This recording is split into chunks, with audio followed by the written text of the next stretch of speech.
خبر دادا عزیزانو کلر س پچا کی ایمان او ضمیر یې هغه لره به خوب نه ورځي، هغه ته به د خپل بچان خوند نه ورکوي،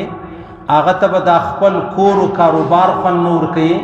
و هغه ته به د خپل خوراک و څښاک خوند نه ورکوي چې د دنیا دا دومره ستړي مسلې واوري یا دا دومره ستړي مسلې چې دی هغه وویني. په خدای دې مې قسم مې کشني کشني بچان په هغه کې انجونی، په هغه کې الکان چغې وي، کوکې وي، بغارې وي، ژاړي، بمبار ورباندې شروع یې. تاسو اندازه ولګوئ زما استاد د کور د دیواله که څوک رنګ راواړوي څومره لوی جنګ به ورسره وکړو، که زما استاد د کور د دیواله څوک په لستر و سیمټ راواړوي څومره لویه دعوه به ورسره وکړو، که زما استاد د کور د دیواله څوک خښته راوباسي هېڅوک په زموږ جنګ خلاص نه کړي. ورسه هلته وګوره په زرو کورونه، بلډینګونه، مارکیټونه، کاروباري مراکز، مسجدان، هغه د خاورو سره خاورې سلو. دا صرف اور صرف وجه دا ده د الله رسول فرمایي که تاسو د دین دپاره خپله قرباني پرېښوله، که تاسو د دین دپاره دا خپل سرونه چې دي هغه قرباني پرېښوله، الله رب العزت به داسې ظالمان، الله به داسې کافران، الله به داسې مشرکان پر تاسو مسلط کوي که بیا تاسو پرېښولاست هم، که تاسو وژلاست هم. نن هغه ورځ ما او ستا پر کور راغلی ده، پر لا اله الا الله محمد رسول الله چې کوم دین دی هغه راغلی ده. بس د هر سړي کوشش دا دی چې جهان خالی په خبرو خبر کې د هیڅ چا په شمول زما دا کوشش نه دی چې زما دپاره څه کول پکار دي، زه څه چم وکم د دین دپاره. محمد رسول الله مبارک په خپله به نفس نفیس د دین و د اسلام دپاره ځان چې دی هغه پیش کوي. غاښونه پکې شهیدان سلو، چهره چې د هغه پکې زخمي سوله،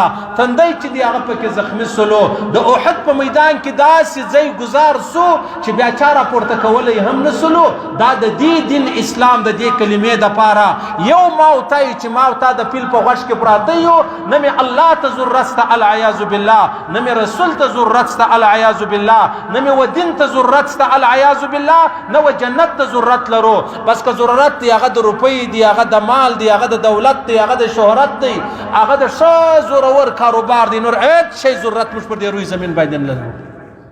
حدیث کې راځي عزیزان پیغمبر علیه الصلاۃ والسلام مبارک فرمایي ګوره دغه سرشیندنه د الله په لاره کې زه هغه تورې نه وایم. فیسبوک کې پر ډېرو خبرو باندې پابندي ده، پلانۍ تورې به نه وایه، پلانۍ به نه وایه، پلانۍ به نه وایه. نو زه چونکې هغه تورې وایم چې هغه زموږ مجلس ته تاوان راونه رسوي یا زموږ مطلب مجلسونه را بلاک نه کړي، یم د مابین ځه ونه باسي. سرشیندنګ دا معنا چې د الله او د رسولو د دین او د کلمې دپاره دا خپل سر پرې کول. صحیح سو. د الله رسول فرمایي کم چا چې د سر پرې کولو اراده نه یې کړې، چا چې په دې لاره کې قرباني نه یې ورکړې، چا چې د دې خبرو نیت نه یې کړی، خدای دې وکړي چې هغه په محراب کې مولوي صاحب دی، خدای دې وکړي چې هغه په محراب کې قاري صاحب دی، خدای دې وکړي چې هغه په محراب کې حافظ صاحب دی، خدای دې وکړي چې هغه په محراب کې تبلیغي دی، خدای دې وکړي چې هغه په محراب کې یا شیخ الحدیث و شیخ القرآن دی. هغه مړ سو. د الله رسول فرمایي دا منافق دی، پر منافقت باندې مړ سو. سر مې خلاص په دې خبره. دا مې د امام ابو حنیفه خبره نه ده درته کړې، دا مې د امام بخاري او د مسلم خبره نه ده درته کړې، دا مې وتا ته د مفتی محمود صاحب خبره نه ده کړې، دا مې د مفتی شفیع صاحب رحمه الله خبره نه ده درته کړې، دا مې د جناب نبی کریم صلی الله علیه وسلم خبره درته وکړله چې کوم سړی په خپل ژوند کې د دین دپاره، د دین څه مراد هغه دی چې په وینو سره سرکو، په وینو سرسو سرونه مې یو ځای پراته وي، بدنونه مې بل ځای پراته وي، دغه لار د دین درښیمه. د الله رسول فرمایي که چا په دې کې حصه وانخیستله، نه اراده کړې وه، نه نیت کړی و، د الله رسول فرمایي پر هر حال که پر رکوع، که پر سجده، که پر قرآن، که پر تلاوت، که په دعوت و تبلیغ کې دا سړی مړ سو، د الله رسول فرمایي دا پر منافقت باندې مړ سو. موږ نن دې ځای ته راوتلي یو چې دغه سرشندنګه په اسلام کې دا موږ د علماو کار بللی دي، بس د ملایانو کار دی کې منې کې نور سره منې. نن نه دا حق خبره ده، دا د یهودو سره خبره ده، دا د نصاراو سره خبره ده، دا د مشرکانو سره خبره ده، دا د هغه ظالمانو سره خبره ده چې زما او ستا اوله قبله دا یې قبضه کړې ده، زما او ستا کشلي کشلي بچیان یې را یتیمان کړلو، زما او ستا زنانې را کونډانې کړلې، زما او ستا مسجدان چې دي هغه یې لاندې را وغورځول. بیا به هم یو سړی وایي چې یاره دا وخت د دعوت دی، بیا به هم یو سړی دا خبره کوي چې یاره خدای خبر سره کوم مسله ده. نه، دا خبره نه ده، هر سړی به خپل ایمان بچاوي. پیغمبر علیه السلام فرمایي که تا اراده ونه کړله، که تا نیت ونه کړي د دې خبرې د دې لارې، که پر هر حال باندې مړ شولې خدای دې وکړي پر لا اله الا الله محمد رسول الله مړ شوې، د الله رسول فرمایي دا منافق دی، پر منافقت باندې مړ شو. اوس به څه چم کوو؟ څومره ستومانه خبره ده او څومره ستړې خبره ده. پیغمبر علیه الصلاة والسلام فرمایي، د مسلم حدیث دی، که چیرې یو سړی د خپل سر شیندلو دپاره د الله په لاره کې ولاړی، ګوره د الله د لارې څه زما مقصد دا نه دی چې څوک مسجد و مدرسې و خانقاو رایوین مرکز له ولاړ شي، زما دغه لاره مقصد نه دی. زما مقصد هغه لاره ده چې په وینو سړی پکې سور کېږي، سرونه پکې ځي، لاسونه پښې پکې ځي، زما هغه لاره مقصد ده. د الله رسول فرمایي که چیرې یو سړی ولاړی د سر شیندلو دپاره چې هلته به زه د خپل سر د الله او د اعلاء الکلمة الله دپاره شیندم، د ده په کور کې د ده لور، د ده خور، د ده مور، د ده کوروالا، د ده ورېنداره چې هر څوک دی، پیغمبر علیه السلام فرمایي پر دا ناستو خلکو باندې چې په دا کلي کې اوسېږي، په محله کې اوسېږي، په دې علاقه کې اوسېږي، په دې ګلۍ کې اوسېږي، په دې کالونۍ کې اوسېږي، پیغمبر علیه السلام فرمایي هغه چې تللی دی د هغه د کوروالا عزت پر دا ناستو خلکو باندې داسې دی لکه د خپلې مور عزت. که چا د داسې چا و لور ته یا و خور ته یا و مور ته یا کور والا ته په کم نظر وکتل، محمد رسول الله مبارک فرمایي دا داسې دی لکه سړی چې خپلې مور ته په کم نظر باندې وګوري، لکه سړی چې خپلې مور ته په بد نظر باندې وګوري. چې کم څوک تللی دي د الله دپاره سرونه شیندي، د هغو کور پاته دی، اوس پې د کور ما او تا دغسې حفاظت کوو لکه ما او تا چې د خپل کور څنګه حفاظت کوو. ولګوي اندازه ولګوي عزیزانو. موږ خو فکر دا دی د ملایانو خبرې دي، د تبلیغیانو خبرې دي، د پلانۍ پلانۍ. نه نه نه نه، دا د الله او د رسول خبرې دي، دا د محمد رسول الله خبرې دي. په دې کې شک لیدل انسان ځای پر ځای کافر کوي، په دې کې شک موندل، په دې کې شبهات لټول انسان ځای پر ځای د اسلام خارجوي. نو لہذا موږ ته دپاره چې کومه خبره ضروري ده، خبره کم سے کم خدا ده چې موږ دعا ورته وکړو چې یا الله زما په بغیرتیا باندې ما منسه، یا الله زما په بزدلۍ باندې ما منسه، یا الله چې کوم مسلمانان نن د دې خبرې سره مخامخ دي، ستا د وحدانیت په خاطر، یا الله ستا د عظمت په خاطر، د محمد رسول الله د حقانیت په خاطر، یا الله د دې خلکو مرسته او نصرت وفرمایه. چې کوم ذلیل دي، چې کوم د دین او د اسلام دشمنان دي، هغه تباه او برباد کړه، لکه زما او ستا کور، لکه زما او ستا کلی، لکه زما او ستا اوله قبله راواخه څنګه تباه او برباد کړه، الله دې د دوی کورونه هم دغسې تباه او برباد کړي. بیا عجبه خبره دا ده عزیزانو، دا اوله قبله نه ده، بیت المقدس راواخله، فلسطین راواخله، دا د ابراهیم علیه السلام مرکز دی، دا د لوط علیه السلام مرکز دی،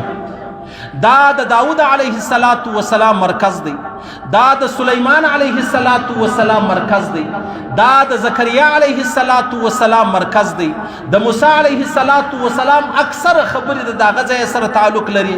بیا د طالوت او د جالوت خبرې اکثر د دغه ځای سره تعلق لري، او دا د عیسی علیه السلام د عدې د پیدایش ځای دی، دا د عیسی علیه السلام د پیدایش ځای دی، دا د عیسی علیه السلام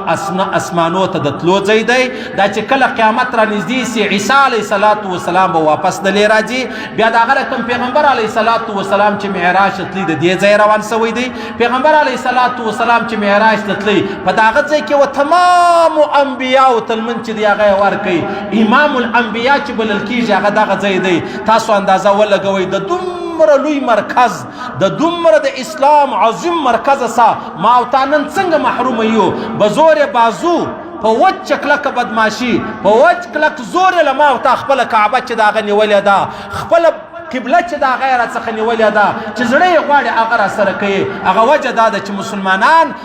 د غویانو په لکۍ پسې سو د اسانو په لکۍ وشرمېدل دنیا سو کاروبار سو کښ سو کروندې سوې جایدادونه سلو نو لهذا و مرګ ترې نه زړه غواړي نه د مرګ سره لګېږي هغه خلک نن الله رب العزت پر ما او تا باندې مسلط کړو وجه دا ده چې ما او تا دا لاره چې د هغه پرېښوله بیا روایت پکې راځي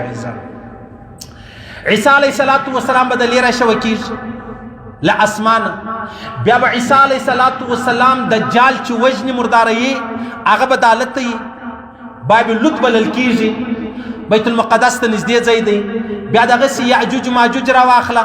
هغه عدالت پیدا کېږي عدالت ته به فساد چې دی هغه جوړوي زما او ستا نیم قرآن چې دی هغه د بیت المقدس شاوخوا چې دی هغه راتاویږي شاوخوا د هغه ذکر و تذکره چې د هغه زما او ستا په مخ کې کول کېږي ما او تا یو مجال دی که ما او تا ته یوه ذره یا فرق راکړي مجال دی که ما او تا ته یوه ذره پر دې خبره افسوس ودرېږي بس هغه لوی رب ته به ژاړو چې یا الله زموږ بې غیرتي را معاف کا زموږ بزدلي را معاف کا هغه چې غیرتمند دي هغه چې نران دي هغه چې د نرانو زامن دي یا الله د هغو څه د خپله منډه ترنډه قبوله کا د هغو ژړا قبوله کا د هغو محنت قبول کا د هغو مشقت قبول کا د هغو جدایي قبوله کا د هغو چې کم نړېده راغلي دي هغه په خپل دربار کې قبول کا یا الله موږ وچ کلک و دې خبرې ته محتاج یو مجبور یو چې وچ بزدلۍ او بېغیرتیا چې دی هغه موږ په خپلو کورو کې کښېنولي یو نو لهذا ذلیله به یو ذلیله به یو ذلیله به یو نو ذلیله به تر هغه ساعته تر څو ما او تا د هغه لاره اختیار کړې نه وي دا خپل سر وطن مې د الله په لاره کې شیندلی نه وي در هغه ساعته به ما او تا ذلیل یو پیغمبر علیه السلام مبارک فرمایي وایي داسې زمانه به راشي د دنیا ټول کافران دا به سره یو ځای سي چې سره یو ځای سلو نو به بیا دغه دسترخوان چې کله تیار سي موږ ته کورو کې میلمانه راوغواړو نو بیا غږ ورباندې پر میلمنو چې راسي ډوډۍ تیاره دغه بل بیټه کې یا په بله کمره کې نو دا خلک راولاړ سي پر دې دسترخوان باندې ګانټه و نیمه ګانټه کې دا دسترخوان څنګه شمېره کې هغه ډوډۍ هغه شوروا هغه غوښې هغه غورمې هغه بوړونه هغه چاولې دا څنګه سره شمېره کې د الله رسول فرمایي کافران به سره یو سي یو پر بل به غږ سره وکړي چې هلئ مسلمانان بیا به یهودي و یهودي ته نه ګوري نصراني به و نصراني ته نه ګوري ټوله به سره یو ځای سي مسلمانان به داسې تباه کړي لکه پر دسترخوان باندې چې میلمانه دا دسترخوان څنګه صفا کړي څنګه در په دره کړي څنګه ختم کړي داسې به د زما امت الله رب العزت په کافرانو داسې را ختموي صحابو پوښتنه وکړه ول یا رسول الله مسلمانان به لږ نه نه لږ به نه نو بیا ولې کافران دومره پر مسلمانانو زورور دي وایي چې د دوی به له مرګه نفرت کیږي د دوی به له مرګه نفرت کیږي د دوی به د دنیا مینه او محبت په زړه ننوتلی چې چاته الله رب العزت د دنیا مینه او محبت ور نصیب کړي له مرګه نفرت کړي هغه څه دغسې بې غیرته مسلمانان جوړېږي لکه موږ چې په خپله یو